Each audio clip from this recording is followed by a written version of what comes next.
Whoever said heels were power clearly never had to chase dignity in them.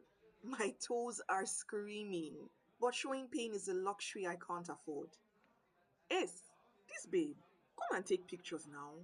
Chiluba calls out, her voice cutting through the chatter as I finish directing the money changing guy on where to charge his phone.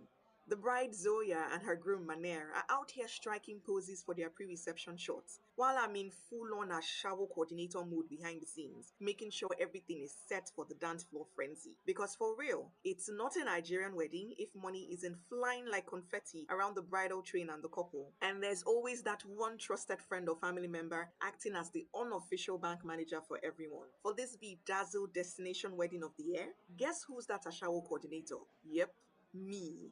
Turning to Chiluba, I smile reassuringly. I will.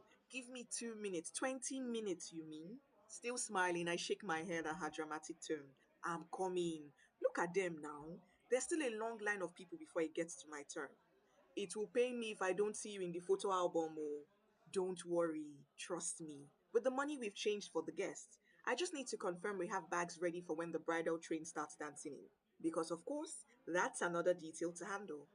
Zena is your person for that. Chiluba scans the perimeter, her expertly made up face briefly marred by a frown. Why is she safe?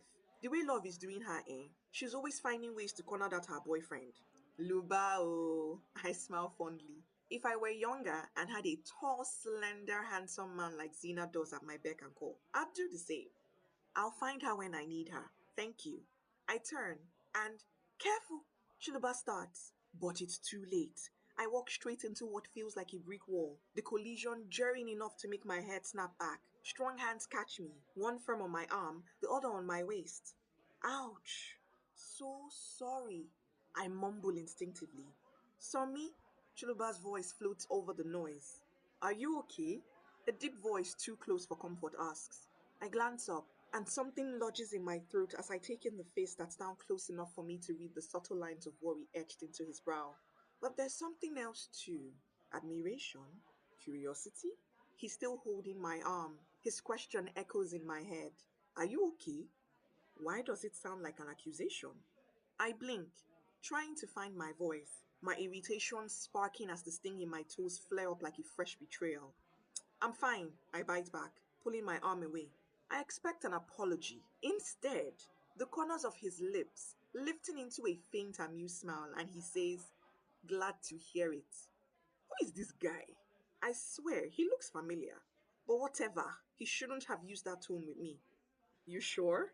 You look like you're about to topple over there.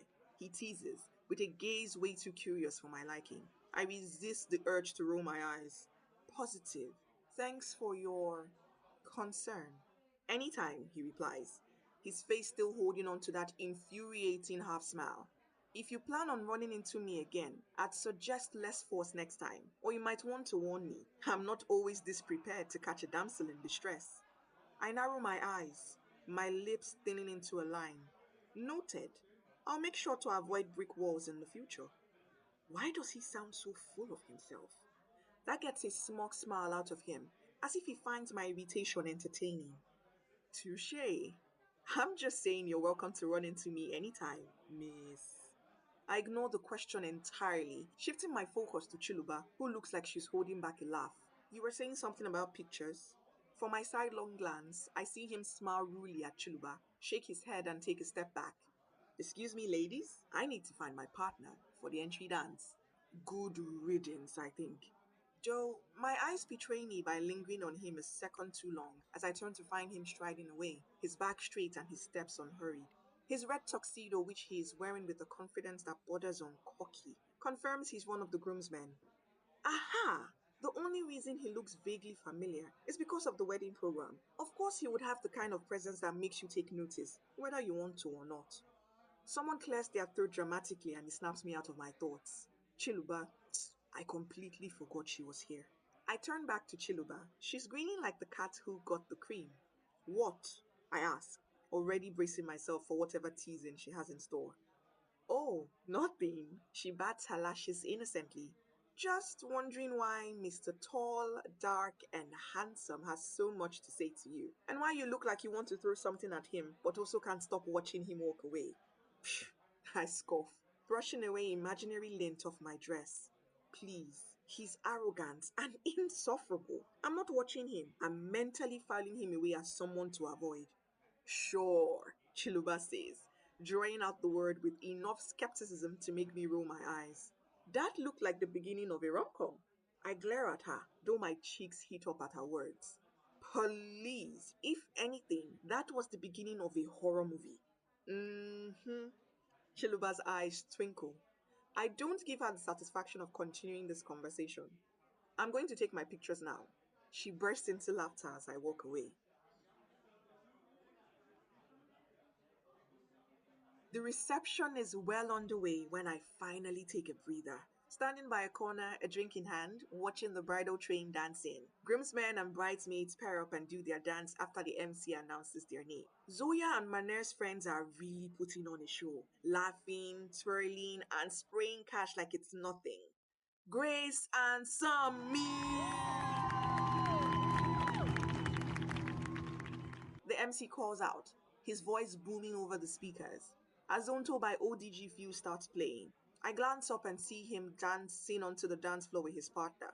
Grace twirls under his arm, and I grudgingly note that his steps are smooth, calculated, with a confident posture. For some inexplicable reason, I can't look away. An exhilarating smile graces his lips as he leads a dance off with his partner, the glint of mischief I noticed earlier tucked into the corners of his expression. The crowd cheers as they make their way to join the other bridal train at the couple's table. Why is he so intriguing? Oddly intriguing. That's the first thought that crosses my mind. No, no, not intriguing. Arrogant. That's the word. Arrogant and cocky and the thought annoys me. There's something about his easy charm and that stupidly confident grin that rubs me the wrong way. He's interesting, I'll give him that. But interesting doesn't mean likable. He's the kind of guy that probably gets everything handed to him on a silver platter and expects the world to bow at his feet. Arrogant prick, I murmur to myself. I sip my drink, deliberately averting my gaze from him as he joins the rest of the groomsmen, slapping high fives and laughing. I don't like him, I've decided. There's nothing to like about a man who smirks at you after you've just walked into him. He's just another groomsman in a suit, a tall, broad-shouldered distraction I have no business paying attention to. I have far more important things to focus on tonight, like figuring out where to put the money that's piling up. As the next pair is announced, I shake my head, forcing my attention back to the entrance. The bridesmaids' gowns catch the light just right, the shimmer dancing across the fabric. I designed them all, every stitch, every detail, without Chiluba's input this time. She was busy learning how to be a mom. I was busy making magic. Right on cue, my phone buzzes. Fidelis, how's it going over there? I type back quickly, thumbs flying over the screen. It's going well, smooth so far. And you? How are you? I hope you're having fun and not thinking about work. I smile, typing a response. Not at all. I'm having good fun, I promise. All right. Take lots of pictures when you can. I need new wallpapers. I chuckle, shaking my head as I tuck the phone into the discreet pocket sewn into my gown. One of my signature details. Function meets flair. Women deserve to move freely in their clothes, not be clutching purses about. I lift my gaze. I freeze. We lock eyes. That arrogant groomsman, he's looking right at me. Nope. No, not tonight. Mr. Swagger Swagger, not tonight.